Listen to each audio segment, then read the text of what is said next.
Salut les petits cookers, alors mes petites galettes de pommes de terre, je prends des pommes de terre, spéciale friture en fait, pour, vous voyez, pour être poêlées, frites, tout ça c'est très bien.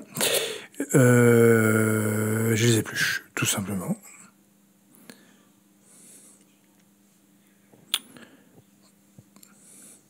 Donc il faudra surtout une mandoline ou une râpe, hein, c'est très important, sinon même au couteau, vous ne couperez pas assez fin ou assez régulier pour faire les galettes, c'est dommage. Après vous pouvez faire la même base avec une purée, je vous ferai d'autres galettes avec la purée.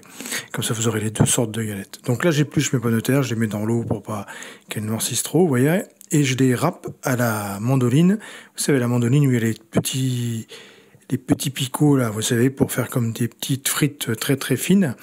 Et donc je les râpe à ma mandoline pour faire des petits bâtonnets de rien du tout. Si vous avez une râpe à fromage, vous savez où on râpe le fromage avec des gros trous, c'est lesquels les gros trous, vous pouvez le faire aussi pour faire des frites un peu moins longues, moins grosses, mais ça marche aussi très très bien, c'est le même principe, hein, donc n'hésitez pas.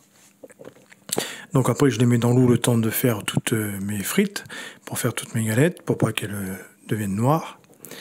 Voilà, ça enlève un peu d'amidon, mais c'est pas trop grave pour la cuisson, ça va pas trop gêner.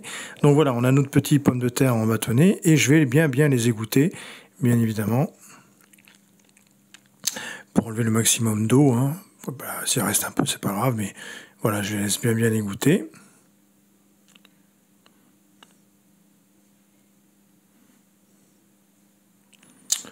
La prise de vue de l'égouttage est quand même pas mal.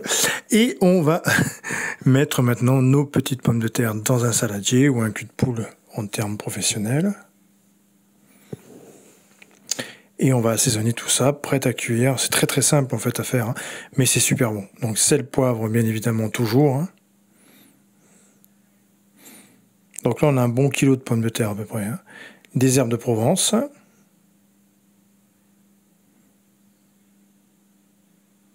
Du paprika fumé, une bonne petite pointe de couteau, mais bien bonne. Là, je mets un mélange d'épices Tex-Mex, exactement. Une cuillère de purée d'ail. Si vous n'avez pas de purée d'ail, vous mettez de l'ail haché, vous hachez bien de l'ail. Et pas mal de persil également.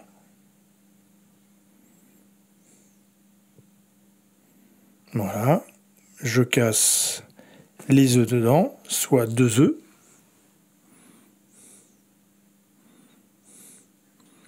Je mets une bonne dose d'emmental râpé et je remue le tout pour bien que tout soit imprégné d'épices, des œufs, tout ça, que vraiment tout soit bien gorgé.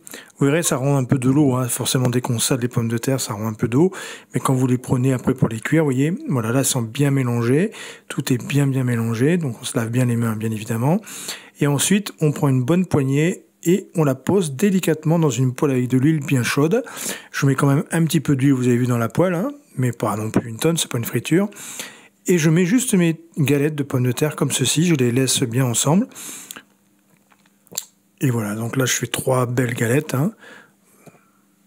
On peut faire des plus petites si vous voulez, mais les grosses comme ça c'est sympa aussi. Dans l'assiette vous en mettez deux belles avec une bonne viande grillée, c'est nickel. On les sépare un petit peu si elles se collent au départ. Voilà.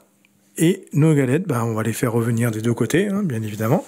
On va attendre deux bonnes minutes qu'elles se dorent un petit peu la pilule, comme on dit. On peut appuyer légèrement dessus pour les faire marquer un peu plus, pour que ce soit plus joli à la décoration.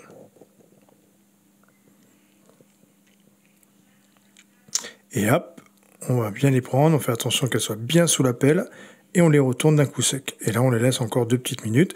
Et ensuite, je les mettrai au four à 180 degrés pendant une dizaine de minutes pour finir leur cuisson. On peut attendre dans la poêle comme ça, si on met le feu relativement, on baisse le feu un petit peu après. Au départ, on met le feu fort quand même, vous voyez. Mais là, je les mets au four, ça va très très bien dans une plaque. Un petit papier de cuisson et je les mets encore une dizaine de minutes à 180 degrés. Et là, il n'y a plus qu'après soit les servir de suite, soit vous les réchauffez à la dernière minute, soit dans une poêle avec une friture, ou soit vous les remettez au four simplement avant de servir avec votre viande. Et c'est parfait, hein, voilà. Mais idéalement, vous gardez dans votre saladier les petites pommes de terre, vous les faites frire comme ça, un petit peu au four, vous les servez, c'est très très simple, hein. C'est super rapide. Donc vous avez vu comme c'est joli? Ça donne envie, hein. Bah, c'est parfait avec une bonne viande grillée là, et le bonheur est là, quoi. Donc avec tous les épices, le fromage, tout ça, ça donne vraiment un goût superbe. Voilà mes petits cookers, merci à vous, ciao.